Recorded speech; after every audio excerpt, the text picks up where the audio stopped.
First of all, can I ask you your full name? Kenneth Bigley.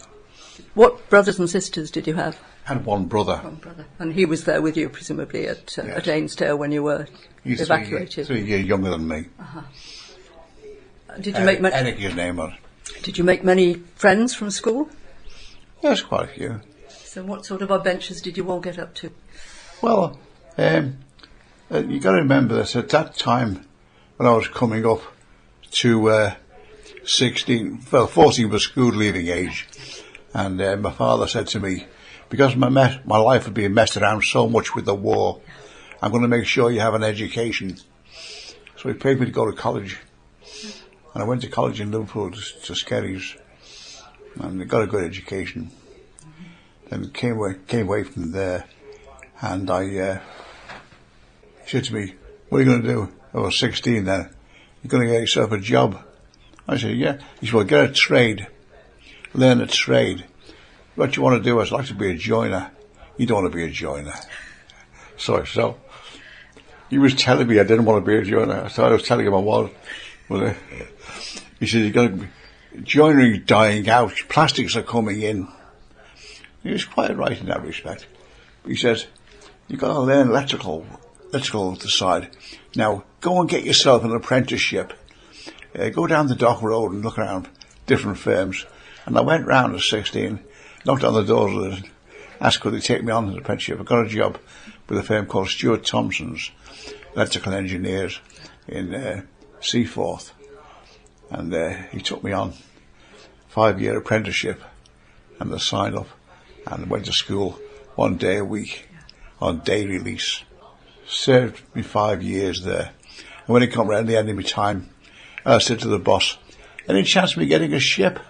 Can you find me a ship?" Because we did ship repairs and stuff. He says, "I'll see what I can do." Nothing happened. So he said, "No, I can't find one." So I got called up, didn't I, in the meantime? Calling up papers arrived. When I was... Oh no, I'm going ahead a bit. I was deferred because I was going to tech. So I got a 5-year deferment. So when I stayed after the services until I was 21, then I was called up, and I thought, now what do I go in here? So I thought, I'll go away to sea and see a bit of the world. So I went down to Poundall Square in Liverpool, and all the lads were there signing on. Terrible time. And they said, "What do you want to join us?" I said, "Go away to sea. No vacancies." So I said, "Okay." They said, "What's next?" I said, "RAF. No vacancies." So I said, "Okay." But you got to pass the intelligence test. So I took I passed the intelligence test. It was so silly, the test. And he says, "Still no vacancies. Go to the army." Went down the army, and the big red-faced sergeant major sitting behind the desk said, "What do you want?" I said, "Well, I've served a 5-year apprenticeship, and I'm looking for something to move on. Perhaps the electrical mechanical engineers or..." So he says, "No vacancies. We do, we only accept people who we train." So I said, "Well, okay." He said, "Can you mend boots?" I said, "No." "Can you cut hair?" I said, "No." "Can you cook?" I said, "No." I said, "Listen, just leave it at that. Just forget it." And I walked out. I said, I go down the Air Force. I went in the Air Force. I said, "What have you got? If I sign on, what have you got to offer me in the way of further training?" He said, "Well, what trade would you like?" I said, "Well, I've been doing electrical engineering, but I'll have a go at something else. I'd like to be air crew." So I'd go as a wireless operator, air crew. He said, 8 years. I said, "No, I'm not doing 8 years." I said, "I'll do less. Not do 8 years." So I said, forget it. So I walked out. He gave me the pass on guy. He gave me the papers. He says, "Think about these trades, number of trades." I read them at home, and one was wireless operator, ground training, and it was good course. And I went back, so I wouldn't mind having a go at that. He said, "I can do that for 4 years." I said, I'll take that one. I'll do that. My father says, you're a blooming idiot, signing on in the services. I said, well, I'm going to get trained further. So I signed on and went away, went down as a Wallace operator course. First of all, I went to West Kirby square bashing. It's terrible. Terrible place. Freezing cold winter.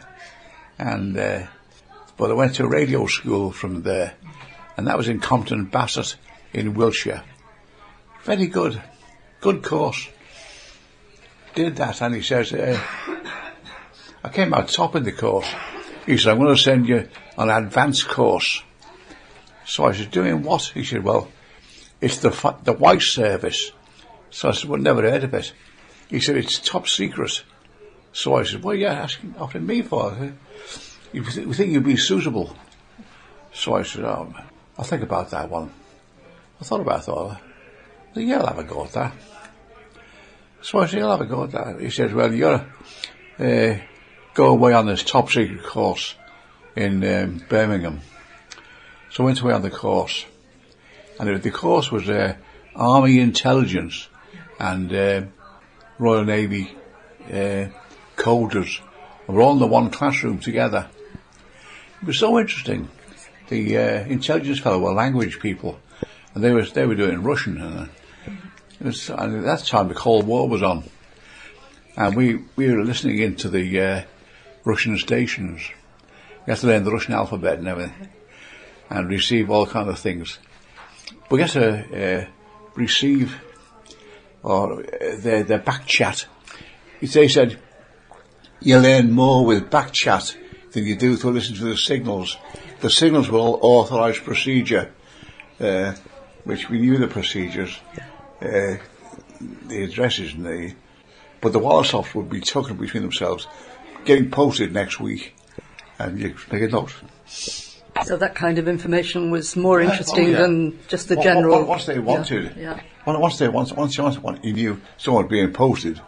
Like in the Air Force, when you got posted, you went by yourself. But in the Army, you all went in a bunch. So they knew two Wallaceoffs were being posted, there was a troop movement coming up. So that was all taken on. That was all handed to the Army intelligence guys, and they decided what they wanted to add their bit to it. And I got through the course a bit. I was getting a bit fed up with the course. And I said to the chap I was with, I'm thinking of packing in and having go at something else. So he said, what? So I said, well, I'm a bit browned off. He said, I've got some good skives lined up for us, Ken. He said, just, Scotsman he was, leave it to me.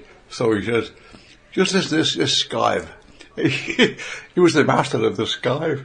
He said to me, sports day, you all gather together for a particular sport.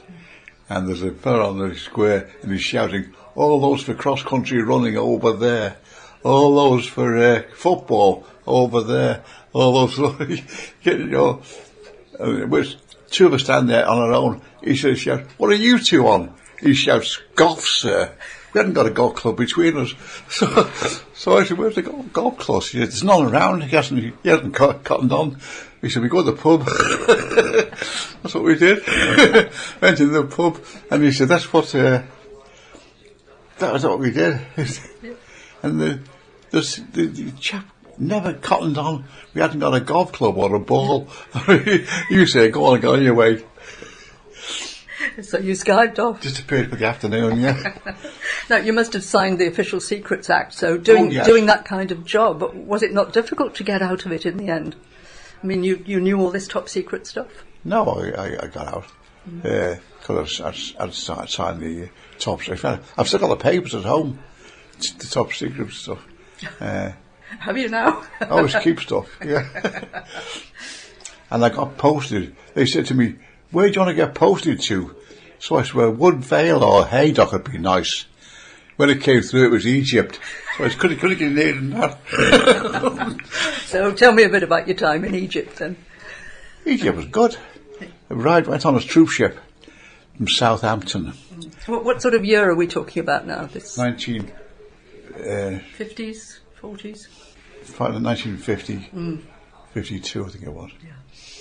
Went to Egypt down to Southampton on a troop ship, and as I was walking down, there's a ship at the end, and it was called the Empire Ken. Yeah. And the Empire Ken went on the Empire Ken. It was a blinking tub. It was all battened down below. Terrible. Fellas being sick, and it was a terrible situation.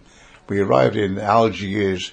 Then went from Algiers to Port Said. Went in Port Said, went ashore, and got on a train. Went down the side of the Suez Canal to Ismailia and different places, down to an RAF camp down there called El Hamra, which in Arabic means the red. So I went down there, and I thought, well, the sun was nice and warm, and I liked that, and I enjoyed swimming. So I went to the signals centre, and he says, "You're being posted." I said, "Where to?" He says, "Libya." I said, "Well, you just got here." He said, "Well, you want it over there." So I went down. He said, "Report tomorrow morning." I went down, reported, and he says, "Went to Libya." And when I arrived in Libya, I said to the signals officer, "I really want a bit of adventure, so I'm willing to go anywhere at a moment's notice." And that suit me. He said, "That'll suit me fine. Nobody here wants to go anywhere. They're all dug themselves in." He said, "That's a big help to me." He says to me, "Tomorrow, Greece